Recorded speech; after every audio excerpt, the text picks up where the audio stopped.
আল্লাহ নারাজ হয়ে নবীর উপর একটা পরীক্ষা ফালায় দিলেন। পরীক্ষা কেমন পরীক্ষা শুরু হলো রে ভাই, একটু মনোযোগ দিয়ে শুনুন ভাইরা বন্ধুরা।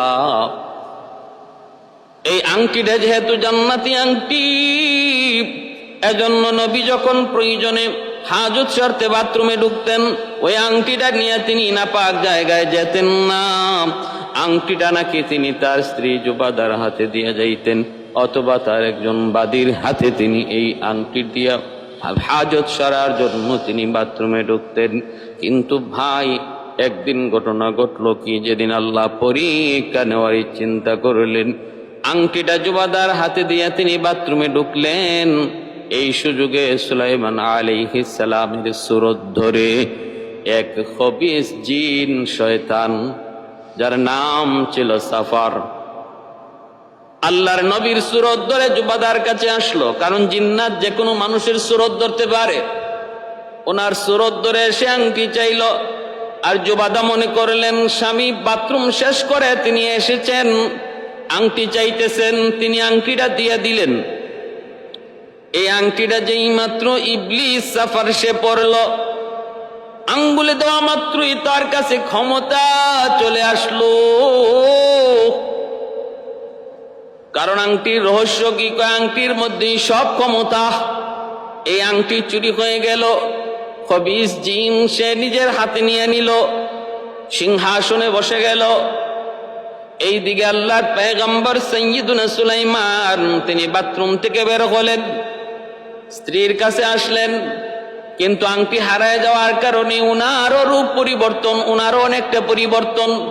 জুবাদা চিনে না, কয় তুমি আমার স্বামীর রূপ ধরেছ, আমার স্বামী তো আগেই আমার কাছ থেকে আংটি নিয়ে চলে গেছে। না না, তুমি হতে পারো না। প্রকৃত পয়গম্বর সুলাইমান আলাইহিস সালামকে কেউ চিনল না, কেউ চিনল না, এমনকি স্ত্রী জুবাদাও চিনল না। সেও তারাই দিল, কয় না আমি তোমাকে চিনি না, তুমি আমার স্বামী হতে পারো না।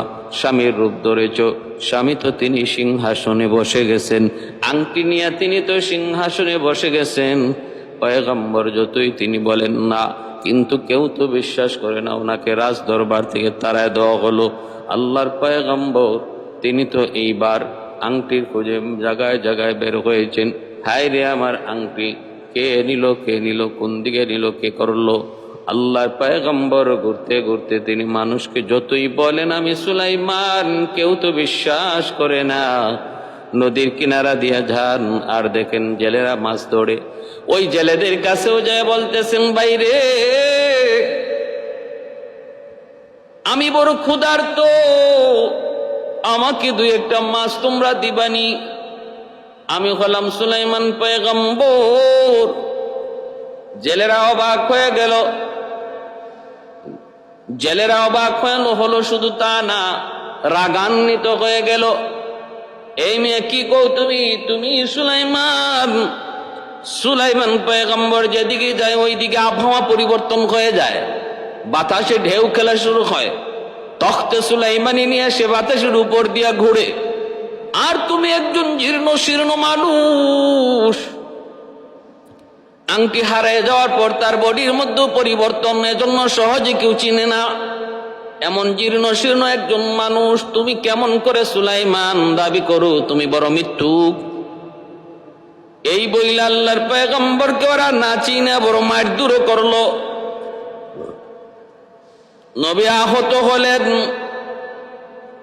এরপরে তিনি ওদের কাছ থেকে চলে গেলেন, হাঁটতেছেন আর আল্লাহর কাছে তিনি বারবার তওবা করতেছেন, মালিক ভুল হয়ে গেছে, মালিক কোথায় জানি ভুল হয়েছে, আল্লাহ তোমার কাছে মাপ চাই, তুমি মাপ করো। পয়গম্বর সুলাইমান তিনি তো কান্দেন আর নদীর কিনারা দিয়া হাঁটেন। যাইতে যাইতে আবার কিছু পাইলেন, কিছু জেলে নদীতে তারা মাছ ধরে। পয়গম্বর তাদের কাছে যায়া তিনি বলতেছেন, বাইরে আমি বড় আহত। রক্ত তিনি নদীর পানি দিয়া মুছতেছেন আর বলতেছেন, আমি বড় আহত, আমাকে তোমরা একটু সাহায্য করবানি। ওই জেলেদের অন্তরে মায়া ঢুকলো, মায়া। জেলেরা বলতেছে, ঠিক আছে ঠিক আছে, লোকটারে দুইটা মাছ দিয়ে দাও, দুটা মাছ দিয়ে দাও। এ ভাই এইদিকে ঘটনা ঘটলো কি, আল্লাহর পয়গম্বর দরবার ছেড়ে আসলেন, 40 দিন হয়ে গেল। এই 40 দিন সিংহাসনে বসা আছে ইবলিস, খবিস জিন ইবলিস এখানে বসা সাফার। এমন কি রাজ দরবারে চলতেছে, চালাইতেছে, দিন যত যায় সপ্তাহখানেক পরেই রাজ দরবারের অনেকেই তারা বুঝে ফেললো, পরিবর্তন দেখা যায়। পরিবর্তন না না, সুলাইমান পয়গম্বর মনে হয় না, মনে হয় আমরা কোনো ভুল করে ফেলেছি, হয়তো কোনো একটা কিছু অঘটন ঘটেছে। কারণ পরিবর্তন অনেক কিছুর মধ্যেই পরিবর্তন। নকল সুলাইমান আসল সুলাইমানের মতো তো আদেশ নিষেধ আর আইন কানুন বিচার কাজ করতে পারে না, এদিক সেদিক একটু উল্টা পাল্টা হয়ে যায়। এমন কিছু কাজ করে যেটা সুলাইমান কখনো করেন নাই, অতীতে কখনো তিনি করেন নাই, এমনটাও করে বসে। এতে করি সবার মনে একে একে সন্দেহ জাগলো, সন্দেহ জাগলো। এমন কি রাজ দরবারে ঢুকে বিবিদের কাছেও যায়, বিবিদের কাছেও যায়। আসিফ বিন বরখিয়া বিবিদের কাছে জানতে চাইলেন, তোমাদের কেমন মনে হয়, তোমরা কি কোনো কিছু বুঝতে পেরেছ? বিবিরা বলতেছে, আমরাও বুঝেছি, একটা অঘটন ঘটেছে, মনে হয় ও সুলাইমান পয়গম্বর না। কেমনে বুঝলা? কয় আমাদের সাথেও মিলামেশা করে কিন্তু গোসল করে না, গোসল করে না। এমনটাও কোনো কোনো তাফসীরের কিতাবের ভিতরে লিখেছেন। ভাইরা বন্ধুরা, জন্য বলতেছি, মনোযোগ দিয়ে শুনুন, খেয়াল করে শুনুন। আসিফ বিন বরখিয়া দরবারের যত বুজুর্গ আছিল তাদেরকে নিয়া একত্রিত হইয়া আল্লাহর দরবারে তওবা করে আর কান্না করে আর বলতেছে, আমরা সবাই মিলে তাওরাত কিতাব পড়া শুরু করে দাও, আমরা তাওরাত কিতাব তিলাওয়াত শুরু করো। কারণ আল্লাহর কিতাব তাওরাত, এই তাওরাত কিতাবের তিলাওয়াত শুনলে পরে শয়তান থাকার কথা না। তিলাওয়াত শুরু হলো রাজ দরবারে, একে একে তিলাওয়াত শুরু হলো। তিলাওয়াতের আওয়াজে আর ইবলিস টিকতে পারে না, সে সিংহাসন ছেড়ে দিয়া পালায়। আল্লাহর কালাম তিলাওয়াত শুরু হয়ে গেল, তাওরাত কিতাবের তিলাওয়াত। ইবলিসের শরীরে আগুন জ্বলে গেল, দরবার ছেলে সে পালাইতে লাগলো। যাবার সময় আংটিটা নদীর মধ্যে সে ফালায় দিল, নদীতে ফালায় দিল।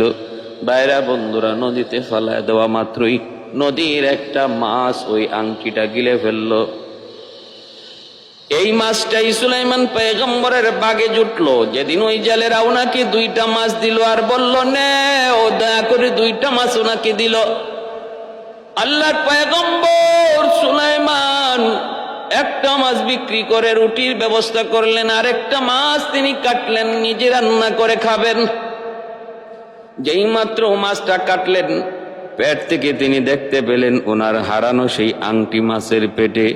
আল্লাহর পয়গম্বর সাথে সাথে তিনি সেজদায় পড়ে শুকরিয়া আদায় করেন, মালিকের দরবারে সেজদা দিয়া শুকরিয়া আদায় করেন। আর আংটিটা হাতে লাগানো মাত্রই আবার তার হারানো সকল নিয়ামত ফিরে আসলো, শরীরের মধ্যে পরিবর্তন চলে আসলো। দেখা গেল সব কিছুর ভিতরে পরিবর্তন চলে আসলো। এখন দেখা যায় বাতাস ওনার কথা শুনে জেলেরা যারা কিছুক্ষণ আগে ওনাকে মারধর করেছিল, ওরাও নিজের চোখে সব দেখলো। হায়, ওই জীর্ণ শীর্ণ লোকটা মুহূর্তের ভিতরেই সে আসল সুলাইমানের রূপ ধরেছে। তাহলে তো আমরা ভুল করে ফেলেছি, দৌড়ে এসে মাপ চাই। আল্লাহর পয়গম্বর সাইয়্যিদুনা সুলাইমান তাদেরকে ক্ষমা করে দিলেন আর বললেন, তোমাদের কোনো দোষ নাই, আমার উপরে একটা পরীক্ষা চলছে, পরীক্ষা। ভাইরা বন্ধুরা, আল্লাহ পাক রব্বুল আলামিন কাউকে নিয়ামত দিয়া পরীক্ষা করেন আর কারো কাছ থেকে নিয়ামত ছিনায়া নিয়ে পরীক্ষা করেন। সুলাইমান নবীকে আল্লাহ পরীক্ষা করলেন নিয়ামত দিয়া, আর আইয়ুব নবীকে আল্লাহ পরীক্ষা করলেন নিয়ামত ছিনায়া নিয়া।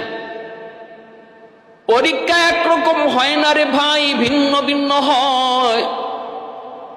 যার সম্পদ দুনিয়াতে অনেক বেশি, আল্লাহ পাক তারে সম্পদ দিয়া পরীক্ষা করেন। যারে আল্লাহ অভাবে রাখছেন তারে অভাবে রাইখা আল্লাহ পরীক্ষা করেন।